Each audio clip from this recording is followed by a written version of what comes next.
Okay. Sir అలాగే RGV గారికి 2 సార్లు విచారణకు హాజరు కావాలని చెప్పేసి నోటీసులు అందించారు. సో, ఆయన నాకు టైం కావాలి. నేను సినిమా షూటింగ్‌లో ఉన్నాను, బిజీగా ఉన్నా అని చెప్పేసి ఒకసారి చెప్పారు. రెండోసారి చెప్పే చాయిస్ రాలేదు. వాళ్ళు పోలీసులు డైరెక్ట్ ఆర్‌జీవి డెన్‌కొచ్చేసారు. అయితే విచారణకు హాజరు కా క అంటే అవ్వడానికి టైం లేని ఆర్‌జీవి గారు టీవీ ఛానెల్స్‌కి ఇంటర్వ్యూలు ఇవ్వడానికి టైం ఎక్కడ దొరికిందని చెప్పేసి క్వెషన్స్ అయితే కామెంట్స్ అయితే ఉన్నాయమ్మా. రైజ్ అవుతున్నాయి ఇప్పుడు సార్. ఏంటంటే మీకు హ్మ్. అసలు విషయం హ్మ్. టెక్నికల్ విషయం. ఓకే. ఇవాళ పోలీస్ డిపార్ట్మెంట్‌కి మొత్తాన్ని డిజిటల్ టెక్నాలజీ తీసుకొచ్చారు. హ్మ్. ఎందుకు తీసుకొచ్చారు డిజిటల్ టెక్నాలజీ అంటే, ఈ మాట వెళ్తే వీళ్ళు విచారణ అని చెప్పి తీసుకొచ్చి పోలీస్ స్టేషన్‌కి తీసుకొచ్చేసేసి అల్లరి చేయటం, అవమానించడం, థర్డ్ డిగ్రీ ఉపయోగించడం, అవసరమైతే అలాంటివి చేయటం, లేదా ఇళ్ళ మీదకెళ్ళిపోయి లాక్కు రావటం, ఇయన్నీ జరుగుతున్నాయి. అవసరం లేదు. మామూలు ఎంక్వైరీకి ఏమన్నా పువ్వు ఇలాంటి విషయాలు పెద్ద స్మగ్లింగ్ పెద్ద విషయాలైతే వేరు. మామూలు రెగ్యులర్ ఇలాంటి విషయాలకంతా కూడా మామూలు విషయాలకి ఎంక్వైరీ. హ్మ్. మీరు ఎంక్వైరీ త్రూ వర్చువల్ ఎంక్వైరీ చేయండి. మీరు ఇళ్ళకెళ్ళక్కర్లేదు, వాళ్ళని లాక్కురావక్కర్లేదు. మీరు వర్చువల్ ఎంక్వైరీ చేయండి. వర్చువల్‌లో ఎంక్వైరీ చేయండి. వర్చువల్‌లో ఇస్తే ఆ రిపోర్ట్ మాకివ్వండి కోర్ట్‌కి. కోర్ట్ చెప్పిన మాట కోర్ట్‌కివ్వండి. ఆ కోర్ట్‌లో మీకు వర్చువల్ ఎంక్వైరీ చేసినాక మీ ఛార్జ్ షీట్ ఇవ్వండి. ఈ ఆరోపణలున్నాయి. మాకు దగ్గర సాక్ష్యాలు దొరికినాయి. హ్మ్. ఈ ఎంక్వైరీని బట్టి. సో, మాకు అరెస్ట్ చేయాలి. అతను మా కస్టడీకి ఇవ్వండి అని అడగండి. అప్పుడు కోర్ట్ ఇస్తది. ఆర్డర్ ప్రకారం కోర్ట్ ఆర్డర్ ఇస్తే ఆర్డర్ ప్రకారం అరెస్ట్ చేసుకోండి. హ్మ్. అంతే తప్పితే మీరు అనైతికంగా తీసుకెళ్ళిపోయి అక్కడ పోలీస్ స్టేషన్‌లో పొద్దున్న సాయంకాలం దాకా కూర్చోబెట్టి ఇయన్నీ మనం వింటున్నాం. మేమెందుకు కూర్చోబెడతాం అంటే పచ్చబద్దాలు. హ్మ్. తీసుకెళ్ళిపోతారు, కూర్చోబెడతారు. పొద్దున్న తీసుకెళ్ళి కూర్చోబెడతారక్కడ. ఒక స్టూల్‌లో ఎక్కడో ఒకసారి కూర్చుంటానికి చోట కూడా నుంచోవాలి. ఇలా అవమానిస్తారు. హ్మ్. వెళ్ళిపోయినాక ముసుగేసుకొని ఎవడో కొడతాడు. ఇయన్నీ జరుగుతున్నాయి. ఓకే. నేషన్ వైడ్‌గా ఒక మన చోటని కాదు. ఓకే. అందుకని కోర్టులు ఈ పోలీస్ వీళ్ళకి ఈ సిస్టమ్ తీసుకొచ్చారు. ఇది తీసుకొచ్చిన పర్పస్ ఏది? హ్మ్. సో, అది వాడమని అంటున్నాడు.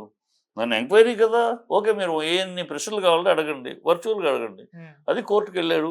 కోర్ట్ ద్వారా తెచ్చుకుంటాడు. కోర్ట్ ద్వారా order you can not call him to police station or you need not you should not enter into house. You can go an virtual దీంట్లో వెళ్ళండి. ఇవాళ పెద్ద పెద్ద దొంగలని, పెద్ద పెద్ద ఖైదీలని వర్చువల్‌లో ఎంక్వైరీ చేస్తున్నారు ఓకే. కోర్ట్‌లో. హ్మ్.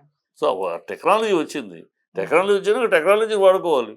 అందుకే వచ్చింది ఆ టెక్నాలజీ. హ్మ్. అది అతను ఆ పాయింట్ మీద కోర్ట్‌కెళ్తున్నాడు. కోర్ట్‌లో తెచ్చుకుంటాడు. ఓకే. వర్చువల్‌గా ఇవ్వాలి. హ్మ్. సో, ఇంకా వీళ్ళు ఆహ్, ఆహ్, అతనికి కుదరదు అని చెప్పడానికి ఒకసారి, 2 సార్లు లిమిట్ లేదు. హ్మ్. కేజ్రీవాల్ 9 సార్లు హాజరు కానన్నాడు. అవును. 9 సార్లు. హ్మ్. అలాగే కవిత ఎన్నో సార్లు కాదు. కనుక నాకు కుదరదు అని చెప్పడానికి 2 సార్లు, 3 సార్లు అని లిమిట్ ఏం లేదు. హ్మ్. ఎన్ని సార్లైనా చెప్పుకుని కోర్టు ద్వారా తెచ్చుకోవచ్చు. ఓకే. కనుక వాళ్ళు 2 సార్లు అవగానే మేము అరెస్ట్ చేస్తా అనడానికి ఏం లేదు అధికారం. హ్మ్. సో, ఇయన్నీ టెక్నికల్ పాయింట్స్ ఉన్నాయి.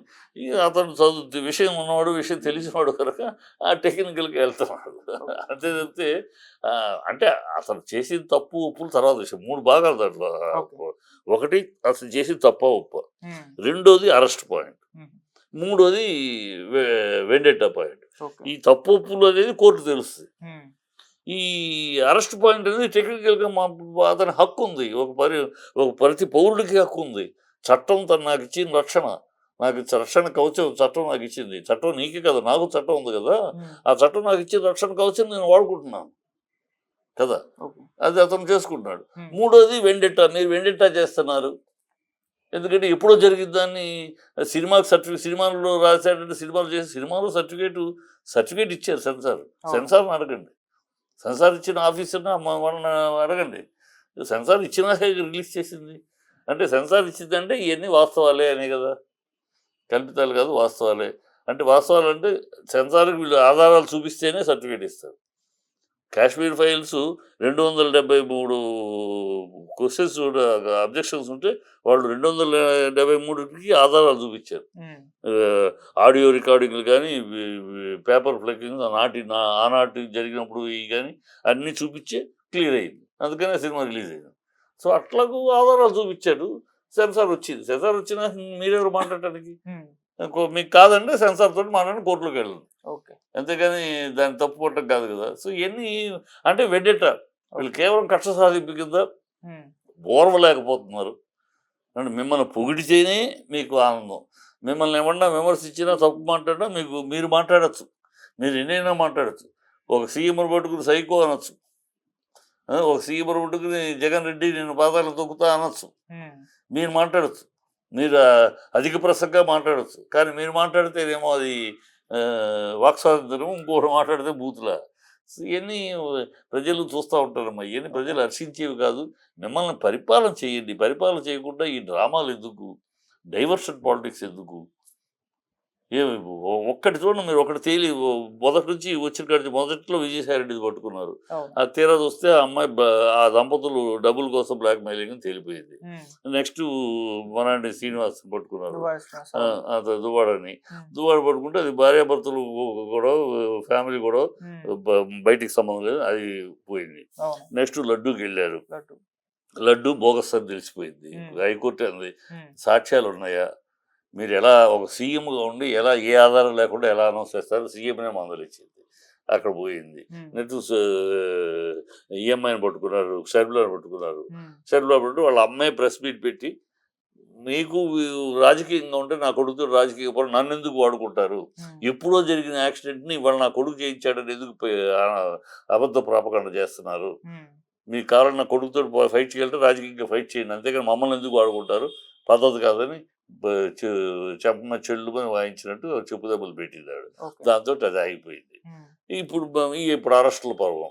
ఈ అరెస్టు అంటే ఈ ప్రజల్ని అసలు ఏ విషయం ఆలోచించకుండా, స్టీల్ ప్లాంట్ గురించో, స్పెషల్ స్టేటస్ గురించో, మిగతా సూపర్ సిక్స్ల గురించో ఆలోచించనివ్వకుండా, వాటి గురించి చర్చ రానివ్వకుండా, ఈ మీడియాలోనూ ఇక్కడ వీటి మీద చర్చ.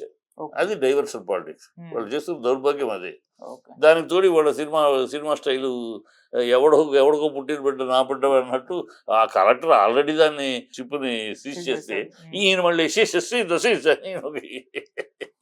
అంత కామెడీలు చేస్తున్నారు, బిల్డప్లు చేస్తున్నారు అని తెలిసి ప్రభుత్వ పరిపాలన సాగట్లా. పని చేయండి, గెలిపించారు, పదవిలో కూర్చున్నారు, పనులు చేయండి, ప్రజలకు ఇచ్చిన హామీలు నెరవేర్చండి. ప్రజలకు ఇచ్చిన హామీలు సూపర్ సిక్స్ అన్నారు, అవి చెయ్యండి. ఇప్పటికి 91 అమ్మాయిలు మిస్ అయ్యారు, 32,000 అమ్మాయిలు మిస్ అయ్యారని ఒక అబద్ధం చెప్పావు ఉప ముఖ్యమంత్రి పవన్ కళ్యాణ్. నువ్వు అది అబద్ధం అని పార్లమెంట్ తెలియదు. ఇప్పుడు మీ హయాంలో 91 మంది ఇప్పటికి మిస్ అయ్యారు. వాళ్ళ సంగతి ఏంటో చూడండి. తప్పులు జరుగుతున్నాయి, చిన్న చేస్తున్నారు. లా అండ్ ఆర్డర్ విషయంలో ఆ విషయాలు, అమ్మాయిల విషయంలో ఆ పనులు చేయండి. ఉన్ని ఈ డ్రామాలు ఎందుకు? ఏదో చేస్తున్నామని డ్రామాలు, ఈ బిల్డప్లు, ఈయన చంపడానికి పెద్ద కూటమి ఉంది. గతంలో ఇంటి దగ్గర కారు ఉంటే కారు ఎవడో పార్క్ చేసి వెళ్ళిపోతే నా మీద రెక్కి జరిగిందల్లా. ఎందుకు ఈ డ్రామాలు?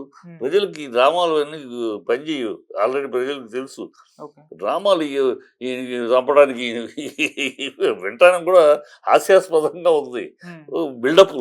బిల్డప్లే, దానికి ఒక బిల్డప్ ఇచ్చుకుంటాం. ఈయనగాకి వెళ్ళాడు. గతంలో వెళ్ళలేదా? గతంలో ఎంతమంది మంత్రులు ఇన్స్పెక్షన్కి వెళ్ళా? ఈయన మొదటిసారి వెళ్ళాడు ఈ ప్రపంచంలో. ఎంతమంది చాలామంది ముఖ్యమంత్రులు వెళ్ళారు, మంత్రులు వెళ్ళారు, గత ప్రభుత్వంలో వెళ్ళారు, అంతకు ముందు వెళ్ళారు. ఆటోమేటిక్గా అది రెస్పాన్సిబిలిటీ ఆఫ్ ఏ మినిస్టర్. శాఖకు సంబంధించిన మినిస్టర్ సడన్ విజిట్ చేయటం, మంచి చెడు తెలుసుకోవటం, చెడు ఉంటే యాక్షన్ తీసుకోవటం, ఇట్ ఈస్ రొటీన్. ఈయన ఒక్కడే ఫస్ట్ టైం ఒక దీనికి వెళ్ళినట్టు ఏం బిల్డప్? మీరు చేసే పని, it is your responsibility. You are just discharging your responsibility. You are not doing any favour.